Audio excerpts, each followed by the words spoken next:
इन pairs को हमें solve करना है सब्स्टिट्यूशन मेथड से। देखिए पिछले जो हमने 3.2 में किया था इनको सॉल्व, वो हमने किए थे ग्राफिकल मेथड से, अर्थात ग्राफ बना करके हमने उनको सॉल्व किया था। और अब हमें करना है सब्स्टिट्यूशन मेथड से। वैसे जो पिछला क्वेश्चन हमने किया था अर्थात 3.2 का एक्सरसाइज 3.2 का जो क्वेश्चन नंबर 7 किया था, उसमें हमने देखा था कि एक ट्रायंगल बना था। ये कुछ -1 था, यहाँ पर शायद 4, और ऐसे एक लाइन बनी थी और एक ऐसे लाइन बनी थी, और ये जो आया था वो 2, 3 आया था। उस पर जरा सा पार्ट छूट गया था। क्या छूट गया था कि उसके जो क्वेश्चन में लास्ट में लिखा हुआ था कि जो ट्रायंगल बन रहा है उसकी शेडिंग कर दो। तो आपको बस इतना काम कर देना था उसमें कि जो ट्रायंगल है उसको ऐसे शेडिंग कर देनी थी आपको, बस ये पार्ट हमारा छूट गया था। चलिए अब इसको बना लिया है तो इससे थोड़ा सा कंपेयर करा लेते हैं इस क्वेश्चन से। सब्स्टिट्यूशन मेथड से इसको हमें सॉल्व करना है। और यदि देखा जाए कि पिछला जो क्वेश्चन है हमारा, उसको ग्राफिकल मेथड से हमने सॉल्व किया था और उसके आंसर क्या आए थे 2, 3, अर्थात ग्राफ में हमने देख करके इसको देखा था हमने यहाँ पर x वाली लाइन में, तो ये 2 आया था, और इसको देखा था हमने यहाँ पर तो ये 3 आया था, अर्थात x की वैल्यू 2 और y की वैल्यू 3। तो देखा जाए तो ग्राफिकल मेथड से हमने इसको सॉल्व किया था। ऐसा ही कुछ हमें इसमें भी आंसर लाने हैं, अर्थात x और y की वैल्यू लानी है हमें। बट अब हमें कौन सा मेथड यूज करना है? सब्स्टिट्यूशन मेथड यूज करना है। इस चैप्टर में आपके लगभग 4 मेथड हैं। तो पहला है ग्राफिकल मेथड, सब्स्टिट्यूशन मेथड अब पढ़ेंगे हम। नेक्स्ट एक्सरसाइज में शायद हम एलिमिनेशन मेथड पढ़ेंगे और उसके बाद क्रॉस मल्टीप्लिकेशन मेथड पढ़ेंगे। तो 4 मेथड से इन क्वेश्चंस को आप अटेम्प्ट कर सकते हैं। तो ग्राफिकल मेथड हो गया है, अब सब्स्टिट्यूशन मेथड पे आते हैं। क्या करना है हमें? देखिए, तो एक इक्वेशन को हम मान लेते हैं इक्वेशन नंबर 1 और दूसरे को हम मान लेते हैं इक्वेशन नंबर 2।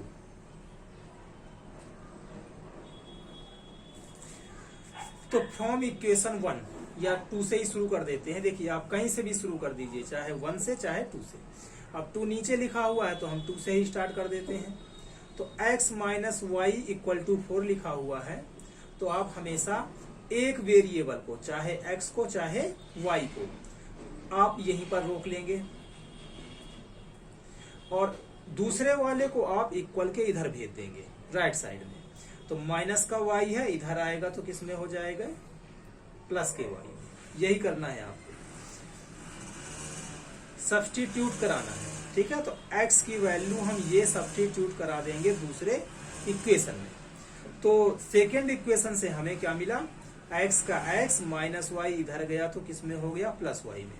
अब x की इस वैल्यू को हमें इक्वेशन नंबर फर्स्ट में सब्स्टिट्यूट कर देना है। तो हम यहां पर लिखेंगे फ्रॉम, या फिर ऐसे लिख दीजिए आप,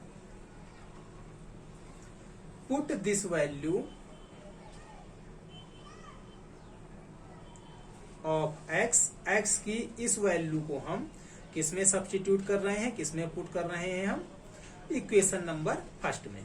तो put this value of x in equation first में पुट कर देते हैं। तो x लिखा हुआ है तो x को हटा करके हम ये लिख देंगे, ये लिख दिया। और बाकी जो क्वेश्चन है वो सेम टू सेम लिखना है हमें। प्लस का y तो प्लस का y, इक्वल टू 14 तो इक्वल टू 14। ब्रैकेट आप हटा सकते हो। अब देखिए सिंपल इक्वेशन हो गई क्लास 8 वाली। ठीक, तो y और y 2y, ये भी नंबर, तो इस नंबर को इस नंबर के पास लाएंगे हम। तो प्लस का 4 है, आगे कुछ नहीं है तो प्लस, और इधर आएगा तो किस में हो जाएगा? माइनस में। माइनस करेंगे 10 आ जाएगा। 2 मल्टीप्लाई में है, डिवाइड में होगा, कैंसिल होकर के कितना आ जाएगा? 5। y की वैल्यू कितनी आ गई? 5। आप इसको ऐसे लिख भी सकते हो, y इक्वल टू 5। ये हमारा हो गया फर्स्ट आंसर। अब हमें x की वैल्यू फाइंड करनी है, तो x की वैल्यू के लिए आप या तो इस y की वैल्यू को इसमें पुट कर दीजिए, चाहे सेकेंड इक्वेशन में पुट कर दीजिए, और चाहे इसमें पुट कर दीजिए। इसका आप नाम दे सकते हो 3 नंबर।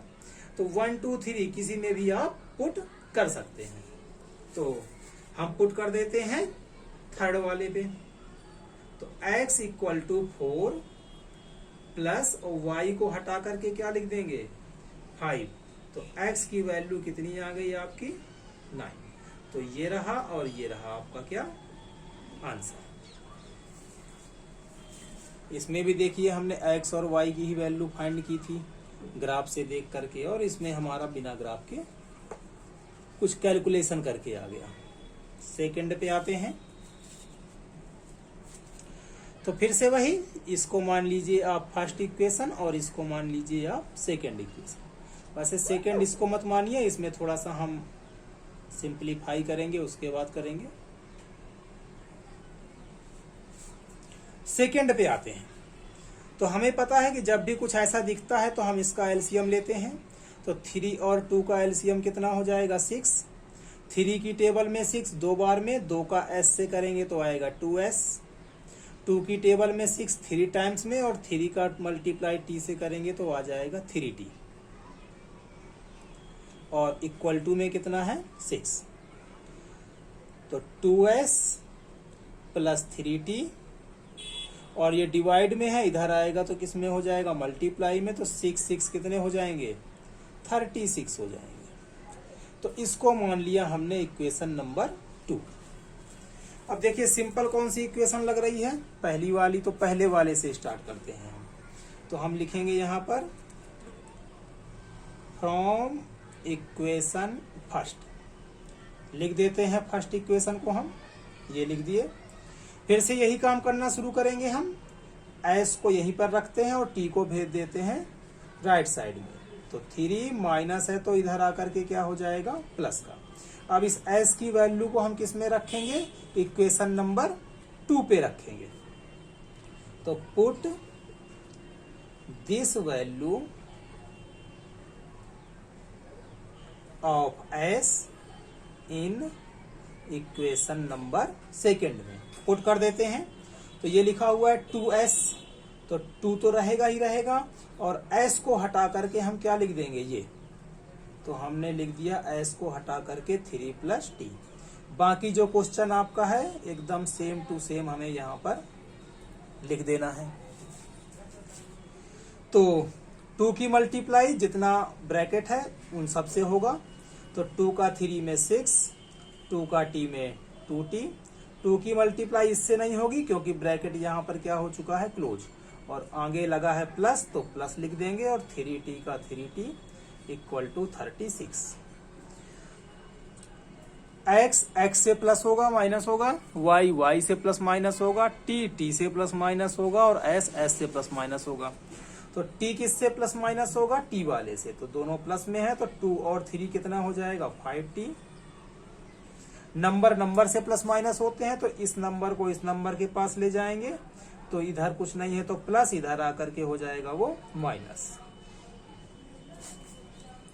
तो ये आ गया आपका 5t इक्वल टू, माइनस करेंगे कितना आ जाएगा 30।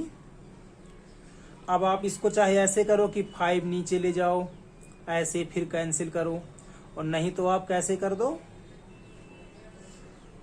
तो देख सकते हैं t की वैल्यू कितनी आ गई 6। तो s हो गया, ठीक, तो t आ गया। अब s फाइंड करना है। तो s के लिए बताया था आपको मैंने इसमें भी कि इस y की वैल्यू को 1 2 3 किसी में भी पुट कर दो। इसी तरह से इस s की वैल्यू को नहीं, ये t की वैल्यू को चाहे आप फर्स्ट में पुट कर दो, चाहे आप सेकंड में पुट कर दो, और चाहे आप ये जो हमने बनाया है इसको थर्ड नाम दे देते हैं, इस पे पुट कर दो। तो हम पुट कर रहे हैं, पिछली बार हमने थर्ड में किया था, इस बार हम कर रहे हैं मान के चलिए फर्स्ट में।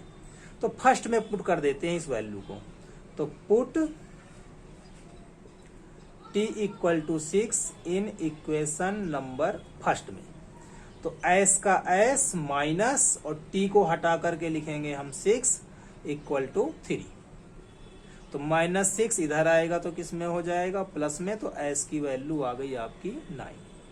तो एक हो गया आपका ये आंसर और एक हो गया आपका ये आंसर। s की वैल्यू 9 और t की वैल्यू 6।